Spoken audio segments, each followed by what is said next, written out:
First topic we have is what I like to call the Canelo sweepstakes. It's like everybody's biting at the bit to get a fight with this guy. And the background story is that he was offered 2 contracts. The first contract was an $85 million contract by Matchroom Boxing to fight Dmitry Bivol, and the third fight with Triple G. Then he was offered a $100 million contract by PBC to fight Charlo and Benavidez.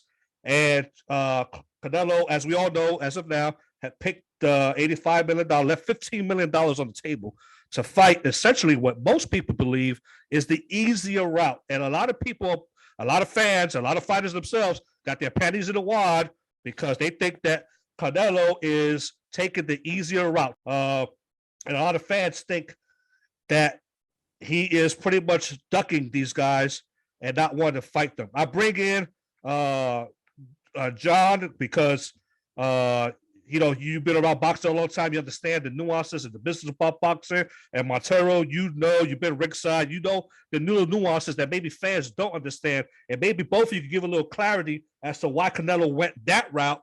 And then it turned out essentially $15 million extra dollars to fight what people perceive to be the harder fights. John, what you got?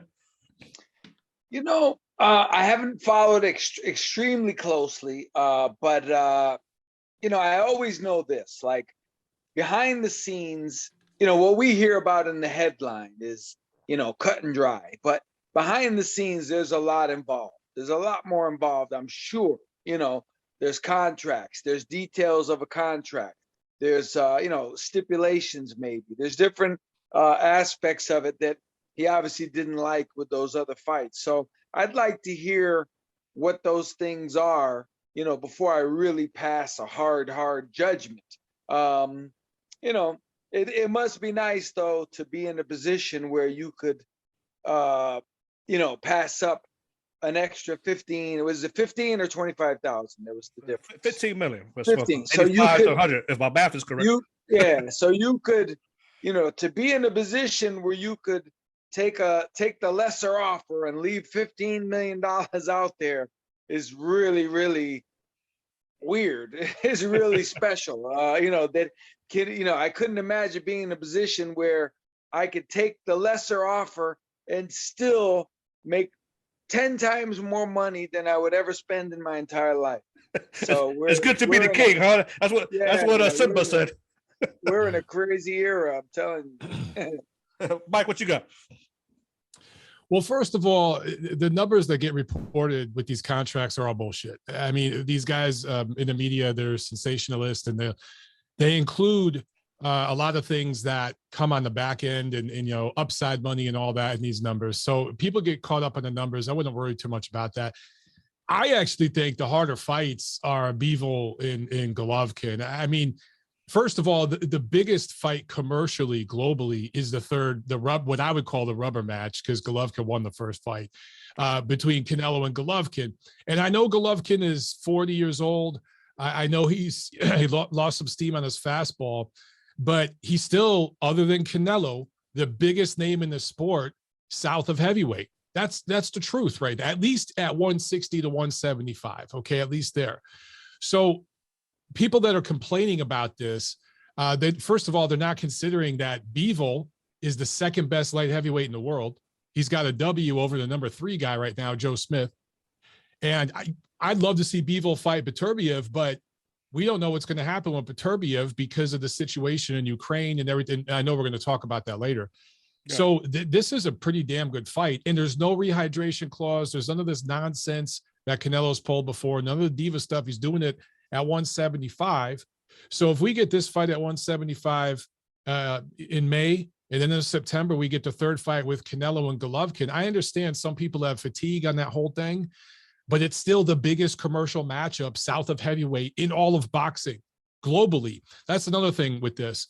With Charlo and Benavidez, I love those fights.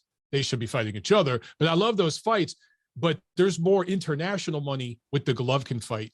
So people talking about these numbers, again, they don't take into consideration the foreign TV money and all this stuff that gets wrapped into it. So Canelo's the number 1 guy. And when you're the number 1 guy, you're going to get hate and heat, whatever you decide to do.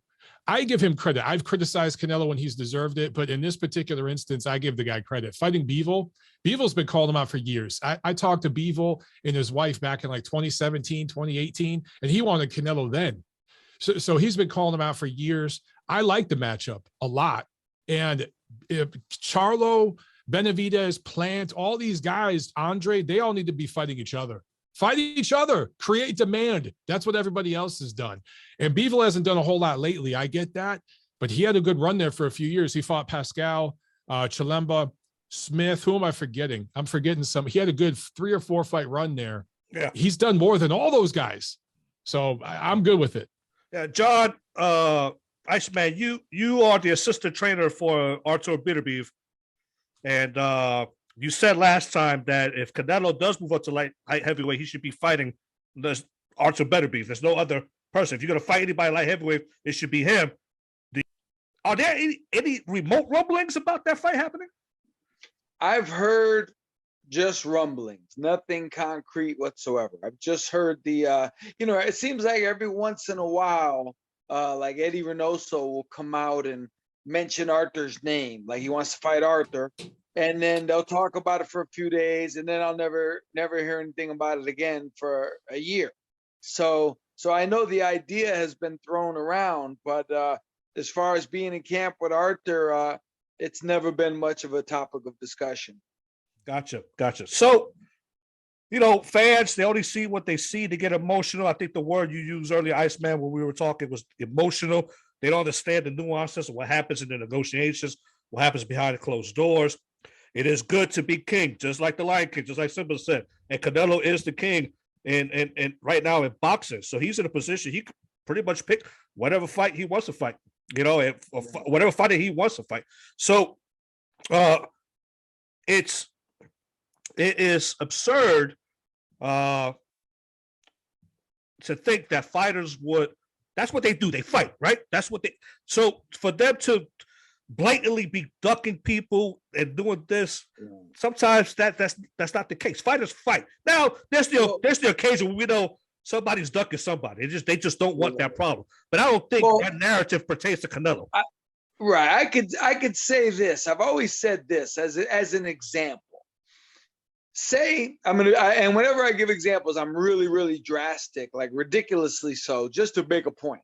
So I could say, suppose Roy Jones was fighting and they offered him $50 to fight Klitschko, right? And he said, no, I'm not gonna do it for $50, right? So then they could say, oh, Roy Jones refused to fight with Vladimir Klitschko. Well, technically he did, but it's because he wanted $5 million and not $51 bills. Correct. So, yeah. Like, just because the guy says no doesn't mean he's afraid. Guys, correct. Look, at that level, we're not afraid. Come on, man. This is what we do. We're not afraid. But there comes, and also, I always point this out to people. People say, they'll name a fighter. So-and-so is scared. So-and-so this, so-and-so that. I said, do you realize when you're talking about a fighter, you are talking about essentially a corporation. You are talking about his manager who has invested a lot of money into him. You're talking about a trainer who has input. You're talking about his promoter. So it's a team effort. It's just the fighter. It's like the fighter's the president. And when the country bombs somebody else, he gets all the blame, but they don't realize he's getting input from everybody. And as a team, they made that decision. So, guys, I can't really even think of guys who I could say he was afraid. There's a lot more to it in the business aspect of it than just being afraid of a person. Yeah, no, I agree with all of you. I agree with Montero, Triple G. Commercially and globally, it's probably the best fight to make with Canelo. When I wrote my article a couple months ago, the 5 guys that could probably take Canelo on now, Triple G, I said, was probably, of the 5 guys that I mentioned in the article, probably the one that's probably the best position to give Canelo a good commercial fight. So there you have it, folks. We're going to put that topic to bed. We are all 3 in agreement, like it or not. Canelo's fighting Dmitry Bivol, and hopefully Triple G in the 3rd fight. You don't understand boxing, you know, and like Roger Mayweather said, you don't know shit about boxing. So Canelo ain't scared, folks. This is all business, and that is the cold truth with Iceman and Mike.